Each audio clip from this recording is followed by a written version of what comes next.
होता है कि साइट सिलेक्शन।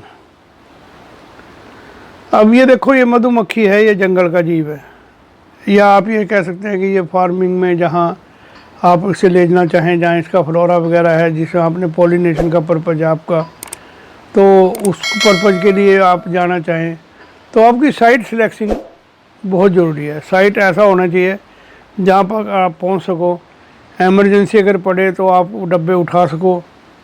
दूसरा ये है कि वहाँ किसी प्रकार के जंगली जानवरों का उत्पात ना हो, आपकी आदमियों का आना जाना ज़्यादा ना हो, मोटर व्हीकल बिल्कुल, सड़क बिल्कुल नज़दीक ना हो, कोई बड़ी नदी नहीं होनी चाहिए कि कई बार मधुमक्खी अपना फ्लोरा लेके आती है तो उसका वज़न ज़्यादा होने की वजह से वो क्या होता है कि वो मधुमक्खी पानी में डूब जाती है। तो नदी वगैरह पास नहीं होनी चाहिए। हाइपर टेंशन, जो ये हाई वोल्टेज की तो तारें निकलती हैं, इसमें गूं गूं की आवाज़ आती है, तो ये भी मधुमक्खियों को अट्रैक्ट करती हैं, ये नहीं होनी चाहिए।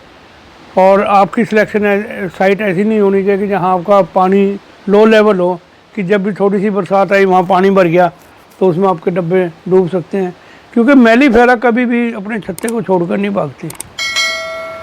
और ऐसी भी जगह ना हो कि वहाँ बिल्कुल ही सूखे पेड़ पड़े, पौधे पड़े हों और उनके पत्ते पड़े हों। गर्मियों में आमतौर पर आग लगने की घटनाएं होती हैं, तो अपने आसपास की पैरी को साफ़ सुथरी जगह रखें। तो ये सिलेक्शन है। दूसरी मैंने एक और कमी हमारे में देखी है कि हमारे 300 डब्बे पड़े हैं, तो उन 300 डब्बों के आगे जो हमारी प्रॉपर गाइडलाइन है बी कीपिंग की, वो एक डब्बे से दूसरे डब्बे को 10 फुट की दूरी कहा गया है। परंतु अब 300 डब्बे हैं, 10 फुट की दूरी करके रखें तो हमें पता नहीं कितने, आधा किलोमीटर में या 2 फरलांग में रखने पड़ेंगे। तो लोग क्या करते हैं कि उन डब्बों को एक आधे ही एक्टर में रख देते हैं और सबके डब्बों के मुंह एक तरफ होते हैं। तो सबके डब्बों के जब मुंह एक तरफ होते हैं तो वो क्या होता है कि जब मक्खी फ्लोरा लेके आती है और हवा में उसका बैलेंस कई बार नहीं ठीक होता या ठीक भी होता है, तो जो डब्बे आगे उसे दिखेंगे वो उस डब्बे में एंट्रेस कर जाएगा। और स्काउट भी आमतौर पर जो मधुमक्खी नेक्टर लाती है या पोलन लाती है उसे रोकते नहीं, क्योंकि उसे पता है कि ये भंडार मेरे डब्बे में आ रहा है। तो आगे आगे की 5-4 लाइनों में मक्खियाँ हो जाएंगी और पिछले लाइनों में सारी ख़त्म होती चली जाती है।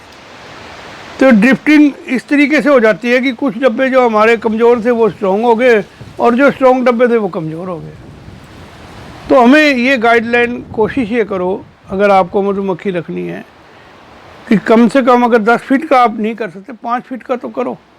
दूसरी बात है कि इस 10 फीट इस छोटे सी एरिया में जब आप मक्खी रखोगे, अगर आपके 3 या 4 डब्बों में बीमारी है और आपने वो डब्बे बीच में रख दिए बीमारी वाले, अब आपको चलो नॉलेज भी नहीं है कि मेरे डब्बों में बीमारी है, अगर बीमारी वाले डब्बे हैं तो गाइडलाइन तो यही कहते हैं कि उन डब्बों को आप अलग रखो जब तक वो बिल्कुल ठीक ना हो जाए। जिससे हमारे क्वारंटीन कोविड में किया गया, इस तरह मधुमक्खियों को भी क्वारंटीन कर दो। जब आपको लगता है कि मधुमक्खियाँ ठीक हैं तो उन्हें अपेरी में रख दो। तरीका तो ये है, परंतु हम इस तरीक़े को फॉलो नहीं करते। हमें पता ही नहीं होता आमतौर पे कि हमारे कितने डब्बों में बीमारी होनी शुरू होगी, या पता भी होता है तो इग्नोर करते हैं, चलो भी ठीक हो जाएगी। तो हमने मान लिया 1 एकड़ में या आधे एकड़ में वो 500 डब्बे रख दिए और उन डब्बों के बीच में वो 3 या 5 डब्बे जो बीमारी वाले थे हमने रख दिए। अब वो 3 या 5 डब्बे जो हमने बीच में रख दिए, उनकी मक्खियाँ जब उड़ के जाएंगी और फ्लोरा वापस लेके आएंगी, तो ये कन्फर्म नहीं है कि वो अपने डब्बों में जाएंगी।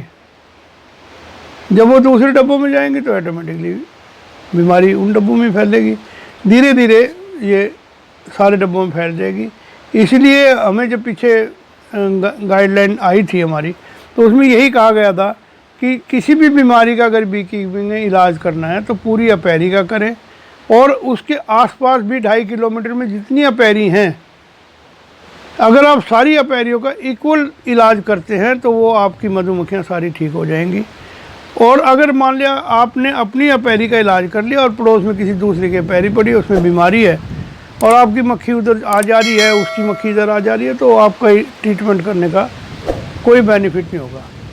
तो इस बेनिफिट के लिए आपको ये केयर करनी है कि आपने 2-2.5 किलोमीटर में जाके हर बीकीपर को समझाना है कि मैं ट्रीटमेंट करूँगा, आप भी इस तरीके का ट्रीटमेंट करें।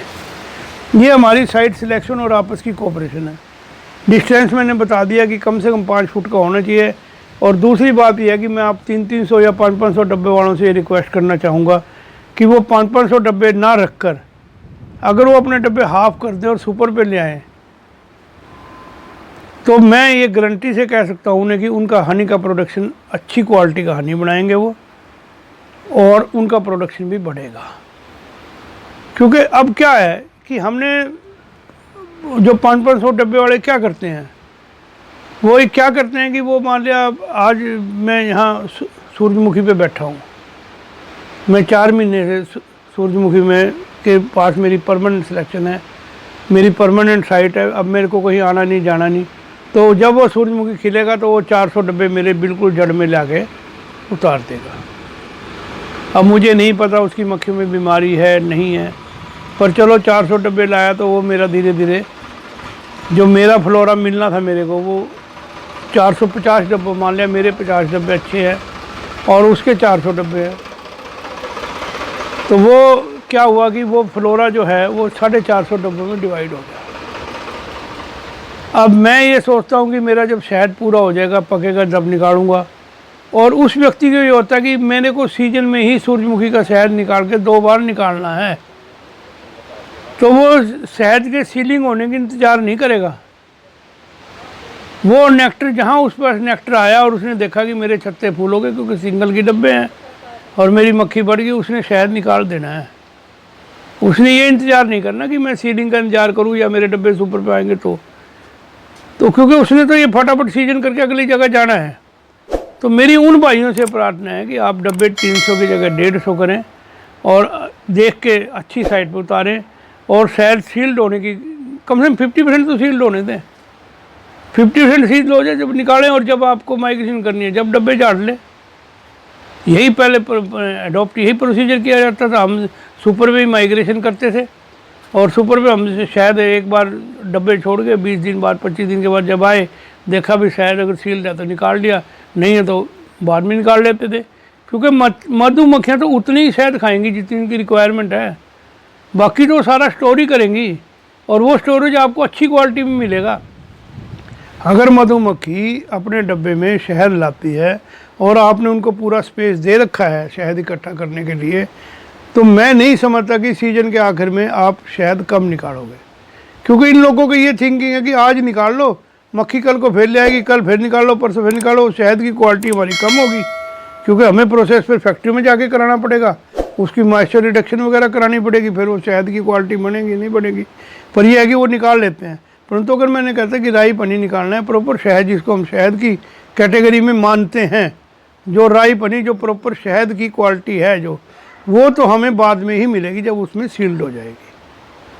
सील्ड होने के टाइम में इंतजार करोगे तो आपका वजन भी शहद का बढ़ेगा और आपका प्रोडक्शन भी बढ़ेगा। तो ये मेरे कहने का मतलब है कि आप डब्बों को मतलब डिस्टेंस भी उनका रखें। डिस्टेंस से अगर आप डब्बे रखोगे तो उनकी बीमारियां कम होंगी, डब्बे स्ट्रॉन्ग होंगे, उस डब्बे की मक्खी कम नहीं होने की और आपका प्रोडक्शन भी बढ़ेगा।